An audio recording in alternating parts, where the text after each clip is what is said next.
నాతో ఎవరో మాట్లాడాలా? అబే ఏం లేదన్నా, ఏం లేదు. ఆగరా.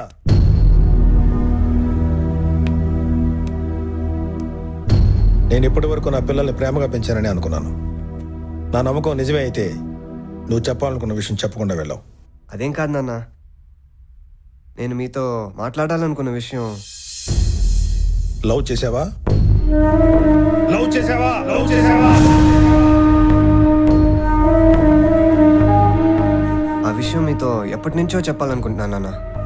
ఏంట్రా ఏంట్రా నువ్వు చెప్పేది? ప్రేమ ప్రేమ నా కుటుంబాన్ని దాన్ని బారిన పడకుండా కాపాడుకోవాలని ఎంతగానో ప్రయత్నించాను. పగబట్టిందిరా ఆ ప్రేమ నా మీద. అది కాదు నాన్న. ఇన్నేళ్ల తర్వాత ఇంట్లో ప్రేమ అనే మాట అది నీ నోట్లో నుంచి. ఎన్ని ఆశలు పెట్టుకున్నారా నీ మీద, ఎంత నమ్మానరా నేను. అది కాదు నాన్న, ఎప్పుడో జరిగిందని తలుచుకొని మీరు. ఎప్పుడో జరగడం ఏంట్రా? ఇంకా మీ అక్క చావు నా కళ్ళ ముందు మెదులుతూనే ఉంది. దానికి కారణమైన ప్రేమ నా మనిషి అన్న ద్వేషం, అది నేను చచ్చేంత వరకు ఉంటుంది. నాన్న ఇప్పటి వరకు ఎప్పుడూ మీ మాటకి నేను ఎదురు చెప్పలేదు, కానీ ఒక్కసారి నేను అడ్డుపడుతున్నాను. నన్ను క్షమించండి.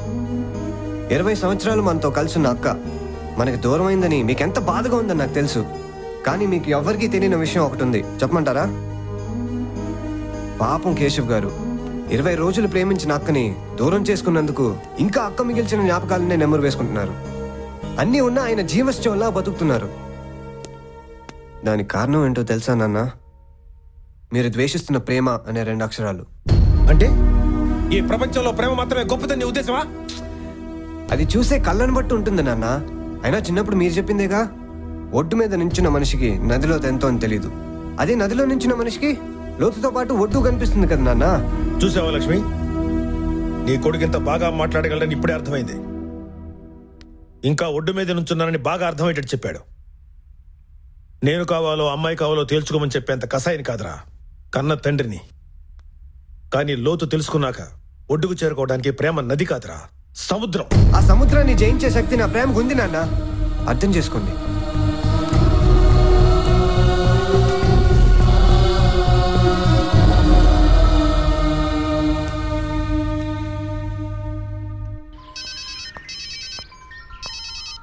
హలో. హలో అలీక్యా, నీతో కొంచెం మాట్లాడాలి. నువ్వు తొందరగా పార్క్ దగ్గరికి వస్తావా? ఏంటి విషయం? నువ్వు వచ్చిన తర్వాత చెప్తాను. ఇప్పుడు నువ్వు కొంచెం వెంటనే రా ప్లీజ్. ఓకే ఓకే, వస్తున్నా.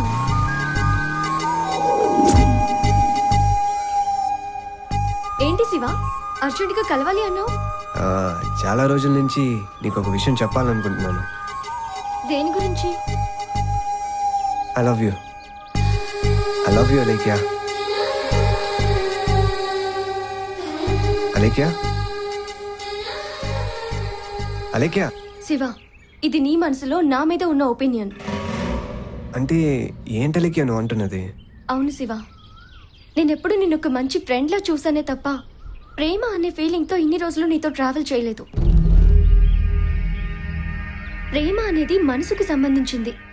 ఆ ప్రేమ నా మనసులో పుడితే నా కళ్ళల్లో నీకెప్పుడూ కనిపించేది. మనసు మాటతో అబద్ధం పలికించవచ్చు కానీ కళ్ళతో కష్టం అలేఖ్యా. ఈ క్షణం నీ కళ్ళు చెప్తున్నాయి నువ్వు నన్ను ఎంతగా ఇష్టపడుతున్నావు అని. ఈ ఇష్టం లవ్ కాదు, జస్ట్ నాకు నీ మీదున్నా. నా మీద నీకున్నా చూపించలేనంత ప్రేమని చెప్పడానికి మాటలు ఎదుగుతున్నావా? అబ్బో శివ, నా మౌనం అంగీకారం కాదు, అర్థం చేసుకో. మనం ఫ్రెండ్స్, జస్ట్ బెస్ట్ ఫ్రెండ్స్ అంతే. ప్లీజ్ అలేఖ్యా, నా గురించి ఆలోచించు. నా లవ్ని అర్థం చేసుకోవడానికి నీకు ఒక్క సెకండ్ చాలు. నీ చేతిని లైఫ్ లాంగ్ ఇలాగే పట్టుకోవాలని ఉంది. శివ, నువ్వు కన్విన్స్ చేస్తే కలిసి కాఫీ తాగొచ్చు, కానీ కలిసి బ్రతకలేము.